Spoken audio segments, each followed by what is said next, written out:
Good morning, students. Today we are going to start blood physiology or hematology. So, in that, the first topic is composition and functions of blood and blood components. At the end of the session, you should be able to define blood and give composition and functions of blood, name the layers of blood after centrifugation, name the cells present in the Buffy coat and give uses of Buffy coat preparation, and give the normal value of blood volume in adults and children, and you should be able to tell the composition and functions of plasma and name the plasma proteins with their normal values and list the functions of plasma proteins. So these are the objectives. So I have taken this topic from the standard book Boron, and also I used Guyton and Hall, and also Bernard Levy and West and Tyler. So you can refer those books for the detailed description of this topic. So what is blood? It is a special type of fluid connective tissue derived from the mesoderm. The branch of science concerned with the study of blood, blood-forming tissues, and the disorders associated with them is called hematology. He means blood and logos means study in Greek. So blood is a vital connective tissue and it provides one of the means of communication between the cells of different parts of the body with external environment. It is considered as fluid of life because it helps in the transport of oxygen and carbon dioxide, and fluid of growth because it helps in the transport of nutrients, vitamins and minerals from cell to cell, from one system to other system, and fluid of health because it prevents happening or occurring of diseases by giving immunity. The white blood cells in the blood will provide immunity against many infections. So now coming to the various properties of blood like pH, temperature, viscosity, color and volume. So the pH of blood is the normal range, that is 7.35 to 7.45, which is slightly alkaline. The venous blood normally has lower pH than arterial blood because of presence of more carbon dioxide. And temperature of blood is 38 degrees centigrade or 100.4 Fahrenheit, and about 1 degree higher than the oral and rectal body temperature. Viscosity means thickness or resistance to flow. Blood is about 3 to 5 times denser and more viscous, that is thicker than water, and feels slightly sticky. Viscosity is increased by presence of blood cells and plasma proteins. This thickness contributes to normal blood pressure. And the color of blood varies with its oxygen content. Arterial blood is bright red or scarlet due to its high level of oxygen, and venous blood has given up much of its oxygen in tissues and thus has a darker dull red color. Blood constitutes about 20% of extracellular fluid, amounting to 8% of total body mass. The blood volume is 5 to 6 liters or 1.5 gallons and in an average sized adult male, and 4 to 5 liters or 1.2 gallons in an average sized adult female, and in newborn it's only 450 ml.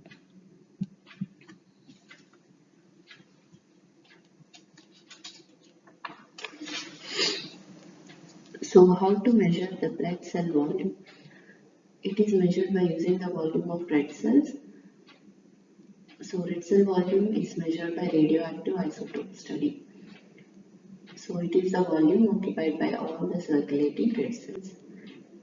And plasma volume is determined by using dyes. The most common dye used is Evans blue.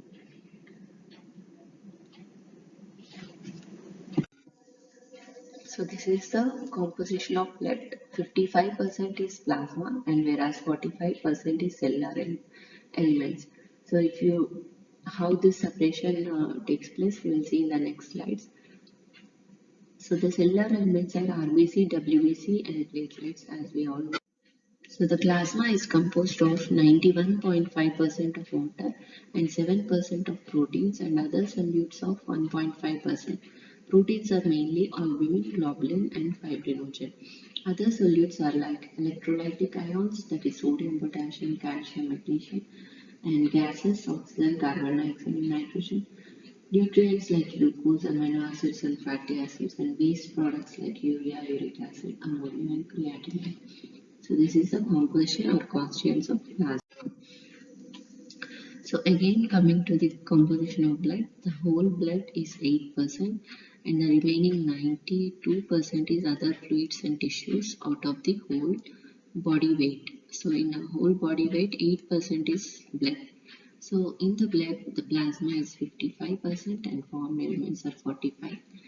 In the plasma, it is protein 7%, water 91.5, other solutes 1.5.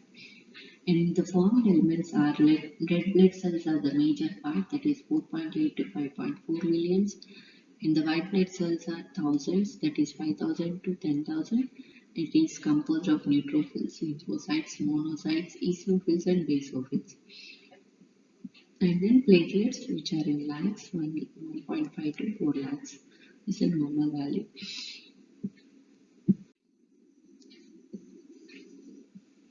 So, how did you get this plasma and the red cell components? Means by centrifuging the blood. So, the 55% of plasma is serum and fibrinogen. This is a white color or straw colored part, and 1% is puffy coat. And the middle one, light white colored layer is that is a puffy coat, which is composed of white blood cells or leukocytes and platelets, and 45% is red blood cells, erythrocytes. So the hematocrit or the RBC volume is 45%.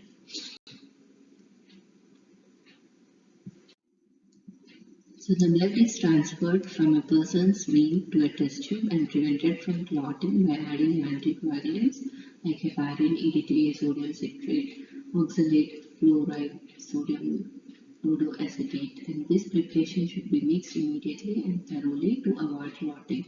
And it is centrifuged at 2500 to 3000 rpm for 5 to 10 minutes.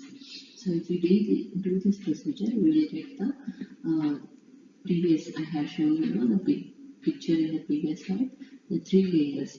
The topmost layer straw colored layer, the white puffy coat layer, and then the lower red colored layer. So it separates into two layers. Upper liquid layer called plasma, representing about 55% of volume of whole blood, and the lower layer consists of red blood cells. The middle layer is white blood cells and white platelets. Collectively, these are called formed or cellular elements and represent about 45% of the whole blood. So that 1% is coming in the 45% itself. So this volume is called hematocrit or packed cell volume. So now we have seen the plasma. So what is serum? Blood allowed when the blood is allowed to clot and the clot retracted remaining fluid is serum. So plasma is separated by centrifuging the blood, anticoagulated blood in a test tube, whereas serum is simply allowing the blood to clot, which is taken in a test tube, and after clot retraction, the remaining fluid is serum. Okay, so in centrifugation, we are adding the anticoagulant in normal, allowing the blood to settle down. That will be blood coagulation, and the separated fluid is called serum. So the serum is plasma without fibrinogen and clotting factors, because here for the blood clotting, that fibrinogen and clotting factors are used up. So the remaining fluid, that is the plasma without fibrinogen and clotting factors, is nothing but serum. So we will see some of the functions of the blood, like nutritive function, which blood supplies nutrients like glucose, amino acids, and lipids to all the cells of the body, and respiratory, which is a major function, that is carries oxygen to the tissues and transport carbon dioxide to the lungs for expiration, and excretory, it removes waste products from tissues and carry it to the excretory organs like kidney, skin, liver, etc. And regulation of body temperature is also other important function of the blood, which helps in the uh, conducting heat from interior of body to surface through blood vessels. And temperature is continuously produced in the body. So blood absorbs this heat and transfers to the body surface. So vasoconstriction preserves body temperature and vasodilation facilitates the heat dissipation from the body. So by means of blood vessels, the blood is able to that is vasoconstriction and vasodilation, it is able to regulate the body temperature. And defensive function, WBC are responsible for this, mainly neutrophils and monocytes.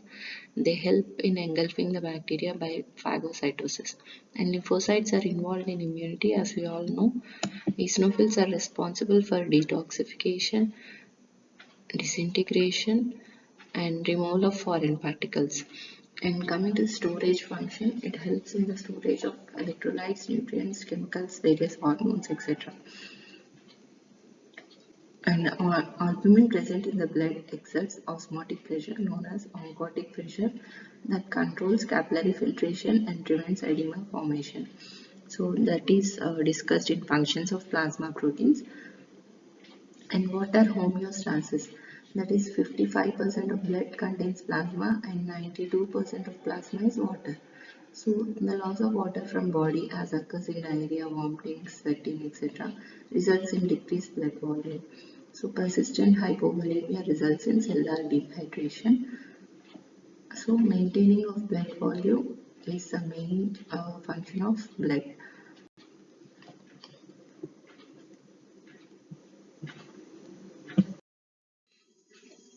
So now coming to the classification of plasma proteins. So what are the various plasma proteins? Albumin, globulin, which is again divided into alpha 1, alpha 2, beta and gamma, and fibrinogen. So the normal value of plasma protein, that is the total protein content of plasma, is 6 to 8 gram per 100 ml. And these are albumin, globulin and fibrinogen. Albumin is 3.5 to 5 gram per deciliter. Globulin is 2.5 to 3.5 gram per deciliter and fibrinogen 200 to 400 mg per deciliter. So AG ratio, that is albumin and globulin ratio, is usually between 1.2 to 1 is to 1 to 1.5 is to 1. Almost all plasma proteins except immunoglobulins are synthesized in liver. So how to separate these plasma proteins from the blood? It is done usually by salting out method. This is the most common technique, and also Korn's fractional precipitation method, electrophoresis separation of plasma protein fractions, immunoelectrophoresis technique, and ultracentrifugation technique. You can see some of the pictures here. And precipitation of by salting out is usually done by taking salts like sodium sulfate and ammonium sulfate solution. So the sodium sulfate solution is discovered by Howley in 1922, and it contains three major fractions, that is fibrinogen, which is obtained by removing with the clot converting plasma into serum, and globulins by 22% sodium sulfate solution we can separate out, and albumin is remaining in the serum, and ammonium sulfate solution by taking the albumin precipitation by full saturation and globulin by half saturation, fibrinogen by 1/5 saturation. So what are these? We'll see in the next slide. So by solubility, we are salting out these proteins. So most proteins are less soluble at high salt concentrations. An effect is called salting out. So what is salting out means? Most of the proteins are less soluble and high salt concentration. So if you add high salt to the blood, so they become less soluble so that they can be separated out. So that is called salting out. Salt concentration at which protein precipitates differed from one protein to other. Hence, salting out can be used to fractionate proteins. Dialysis can be used to remove the salt if necessary.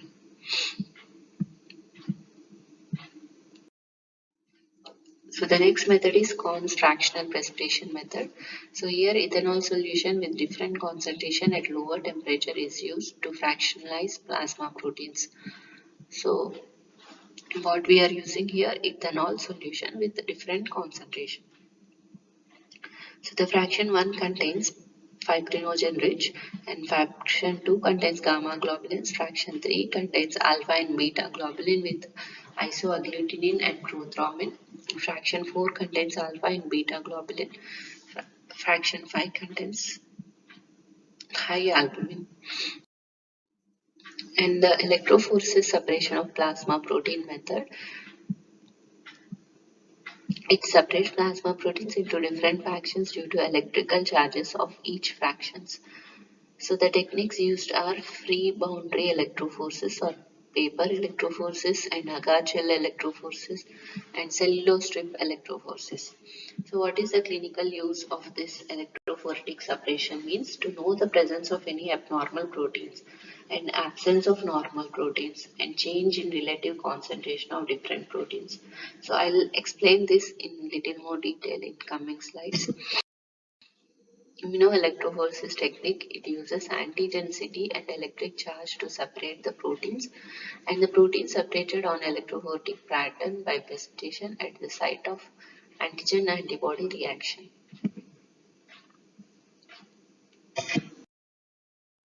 So now we will see some of the properties of plasma proteins like molecular weight and water solubility, osmotic pressure, specific gravity, isoelectric point, electrophoretic mobility, precipitation by salts, amphoteric nature. So the molecular weight of various plasma proteins are like this, and the plasma levels, that is the normal values, are for albumin it is 4.8, for globulin it is 2.3. So these are the average values, but always you should see the values, normal values in terms of range. Okay, 3.5 to 4.5 like that. And the fibrinogen is 0.3 gram percentage, prothrombin is 40 milligram percentage, molecular weight is 69,000 albumin, 19,000 to 1,56,000 globulin, and 4 lakh to 5 lakh fibrinogen, and 68,000 prothrombin. So all are synthesized in liver. And isoelectric point and water solubility means the proteins can ionize either as acid or base due to side chain amino group and H2 and carboxyl group. So these are the groups. pH at which it carries equal positive and negative charges is called isoelectric point. And due to presence of polar residue like ammonium and COOH, they are water soluble. So these proteins act as an ion in alkaline solution and cation in acidic solution, that is of electrophoretic mobility. Precipitation by salt. This property is utilized for their separation by precipitation method, as I have told you already. So excitation or precipitation method, by adding high concentration of salt, the proteins can be precipitated and separated out. So amphoteric nature, again due to the presence of NH2 and COOH groups, so they are amphoteric, they are efficient buffers. So now coming to the estimation of plasma proteins. So how the proteins are separated and estimated. So the total proteins of patients are estimated by biorate method. It is quantitated, albumin is quantitated by bromocresol green method, in which dye is preferentially bound with albumin and the color intensity is measured colorimetrically. The most common method of analyzing plasma proteins or estimating plasma proteins is by electrophoresis. So electrophoresis refers to movement of charged particles through an electrolyte when subjected to an electric field. In clinical laboratory, cellulose acetate is widely used as a supporting medium. Its use permits resolution after staining of plasma proteins into 5 bands designated as albumin, alpha 1, alpha 2, beta and gamma fractions respectively. So the stained strip of cellulose acetate is called electrophotogram, and the amount of these 5 bands can be conveniently quantified by use of densitometric scanning machines. Characteristic changes in the amounts of one or more of these 5 bands are found in many diseases.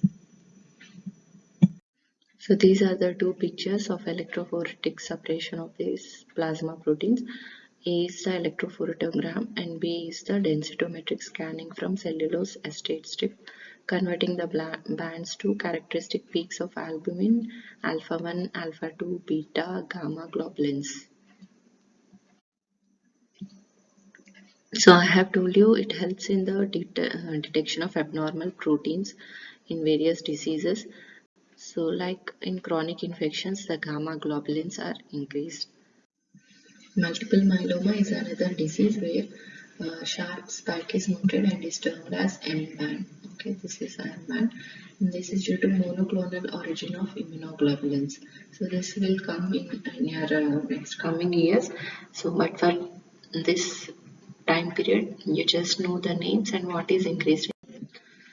In primary immunodeficiency, gamma globulin fraction is reduced, and nephrotic syndrome, all proteins except very big molecules are lost through urine, and alpha 2 fraction will be very prominent in nephrotics. In cirrhosis of liver, albumin synthesis by liver it decreases with the complementary excess synthesis by globulins by reticuloendothelial system. So coming to the each and every plasma protein, so albumin is having 69,000 molecular weight, which is a major protein in human plasma, 3.5 to 4.5 gram per deciliter. It makes up approximately 60% of the total plasma protein, and 40% is present in the plasma, other 60% in the extracellular space. So the major functions of albumin is maintenance of colloidal osmotic pressure of plasma. The total osmolality of serum is 278 or 280 to 300 milliosmoles per kg. This is exerted mainly by salts which can pass easily from intravascular to extravascular space. Therefore, the osmotic pressure exerted by electrolytes inside and outside the vascular compartments will cancel each other. But proteins cannot easily escape out of blood vessels and therefore proteins exert the effective osmotic pressure. It is about 25 mmHg and 80% of it is contributed by albumin. The maintenance of blood volume is dependent on this effective osmotic pressure. So you can see from this picture normally water and various salts will move in and out of the blood vessel. So albumins cannot easily pass out of the blood vessel. So it leads to maintenance of normal osmotic pressure in the blood vessels. But if there is low albumin, so you can see here only one molecule of albumin is present, all the water from the blood vessel comes out and then it leads to swelling, hypoalbuminemia, it leads to edema. So the transport function of albumin is it carries various hydrophobic substances in the blood like bilirubin and non-esterified fatty acids, drugs like sulfa, aspirin, salicylate, and hormones like steroid hormones, thyroxine, and metals like calcium, copper, heavy metals. And buffering action, albumin has maximum buffering capacity amongst all proteins. It has a total of 16 histidine residues which contribute to this buffering action. And nutritive function, all the tissue cells can take up albumin by pinocytosis. It is then broken down to amino acid level. So albumin may be considered as the transport form of essential amino acids from liver to extrahepatic cells. So the clinical applications of albumin are blood-brain barrier. So this albumin fatty acid complex which is formed in the brain, it cannot cross the blood-brain barrier and hence fatty acids cannot be taken up by the brain. And protein-bound calcium. Calcium level in blood is lowered in hypoalbuminemia. Thus, even though total calcium level in blood is lowered, ionized calcium level may be normal, so tetany may not occur. Human albumin is therapeutically useful to treat burns, hemorrhage, and shock. And hypoalbuminemia will result in tissue edema. Examples are malnutrition, nephrotic syndrome, cirrhosis of liver, and chronic congestive failure. So hypoalbuminemia is very important. So in which conditions it is decreased means Cirrhosis of liver, synthesis is decreased, malnutrition, availability of amino acids is reduced, and so the synthesis is affected. And nephrotic syndrome, permeability of kidney glomerular membrane is defective, so albumin is excreted in large quantities. So these are again various physiological and pathological conditions of hypoalbuminemia. Albuminuria is presence of albumin in urine. It is always pathological, seen in most commonly nephrotic syndrome and acute nephritis and inflammatory conditions of the urinary tract. Detection of albumin in urine is done by heat and acetic acid. Microalbuminuria or minimal albuminuria or polyalbuminuria, that is small quantity of albumin seen in urine. It is estimated by radioimmunoassay. An increased level of microalbuminuria is an indication of early involvement of renal tissue in diabetic patients. AG ratio. There will be a compensatory increase in globulins which are synthesized by the reticuloendothelial system in hypoalbuminemia. So it is altered or even reversed in case of hypoalbuminemia. Since albumin is a major protein present in blood, any condition causing lowering of albumin will lead to reduced total proteins in the blood, that is hypoproteinemia. Hyperalbuminemia, this is the reverse of hypoalbuminemia. It is the increased levels of albumin present only in acute dehydration and have no clinical significance.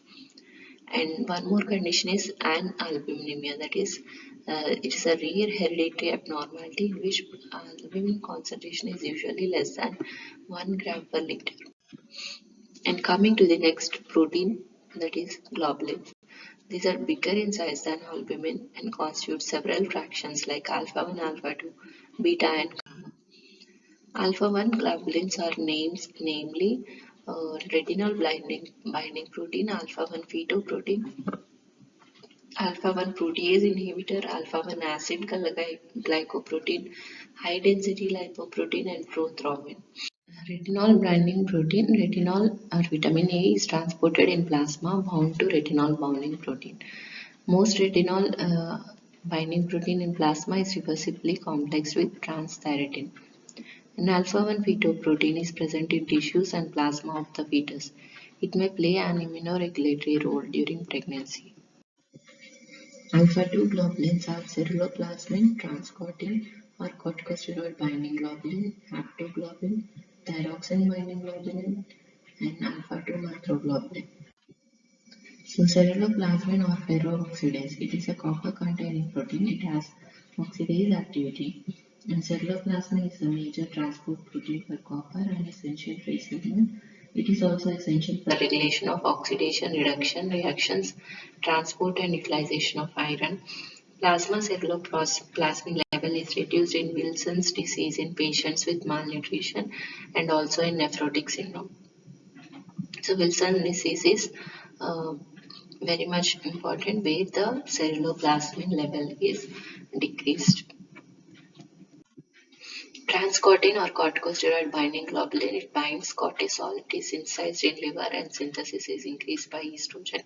Haptoglobin, it plays an important role in conservation of iron by preventing its loss in the urine. It binds free hemoglobin to form a complex which is too large to be filtered by the kidney and thus prevents the loss of iron in the urine. And the beta globulin are hemopexin, transferrin, beta 2 microglobulin, C-reactive protein, and low density lipoproteins. Hemopexin, like haptoglobulin, it plays an important role in conservation of iron by preventing its loss in urine. And transferrin is synthesized in liver. It transports iron through blood to the sites where iron is required. And C-reactive protein is involved in body's response to inflammation, mainly bacterial. It is usually useful in differentiating bacterial from viral infections because the level of CRP is increased in bacterial infections only. An acute phase response. It is a non-specific response to the stimulus of tissue following trauma, infection, inflammation, burns, etc. Following trauma, The body responds by initiating a series of mechanisms that lead to rapid decrease in concentration of many proteins like albumin, prealbumin, and transferrin. So these are termed negative acute phase reactants. So this stimulus of the tissue following trauma, infection, inflammation. This non-specific response is seen, that is acute phase response. So rapid decrease in concentration of many proteins like albumin and prealbumin are observed. This is negative acute phase reactants. And an increase in concentration of several proteins occurs some hour after the injury. These are called positive acute phase react proteins. So immediately there will be negative, and after some hours there will be positive, that is increased concentration. So the C-reactive protein is main acute phase protein which helps in binding pneumococcal cell wall, and ceruloplasmin is a copper transport protein. It also acts as a superoxide scavenger. And antiprotease inhibitors or protease inhibitors are alpha-1 antitrypsin and alpha-1 acid glycoprotein. They help in tissue repair. Fibrinogen helps in blood clotting, and haptoglobulin binds hemoglobin and prevents its loss in urine. And coming to the other important components of the plasma proteins are immunoglobulins. So these constitute heterogeneous family of serum proteins which either function as antibodies or chemically related to antibodies. These immunoglobulins are gamma globulins called antibodies. All antibodies are immunoglobulin, but all immunoglobulins may not be antibodies. They constitute about 20% of all the plasma proteins. So these are produced by plasma cells and to some extent by lymphocytes. There are five classes of immunoglobulins: IgG, E, M, D, A. So coming to the major classes of plasma proteins and their diagnostic importance. Prealbumin examples: thyroxine binding prealbumin, retinol binding prealbumin, and the function of it is transport of hormone thyroxine binding prealbumin, and it's important in liver disease and thyrotoxin. And retinol binding prealbumin helps in the transport of vitamin A, and it is important in malnutrition. Albumin exert colloid osmotic pressure and transport function, and it is mainly important in malnutrition, liver, kidney, gastrointestinal diseases, and malignancy. In globulins, there are various alpha-1 globulins and alpha-2, beta and gamma. So in alpha-1, retinal binding protein, alpha-1 fetal protein, alpha-1 protease inhibitor, alpha-1 antitrypsin, alpha-1 acid glycoprotein, high density lipoprotein, and prothrombin. So you can just have a look into all these types. So these may come as very short questions or MCQs. What are the different types of globulins and what are the functions of plasma proteins? It is a very important question. And alpha-2 globulins, as I have already told you: ceruloplasmin, transcortin, haptoglobulin, thyroxine binding protein, and alpha-2 macroglobulin.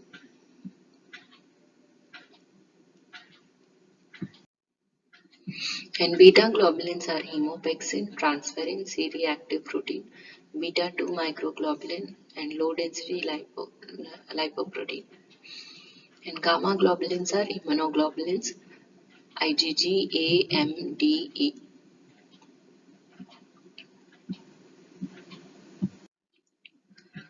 So just to summarize the today's topic, we have seen the functions. First, what is blood and its composition, and what are the functions of blood, what is plasma, what is serum, and then the composition of plasma and the functions of plasma proteins.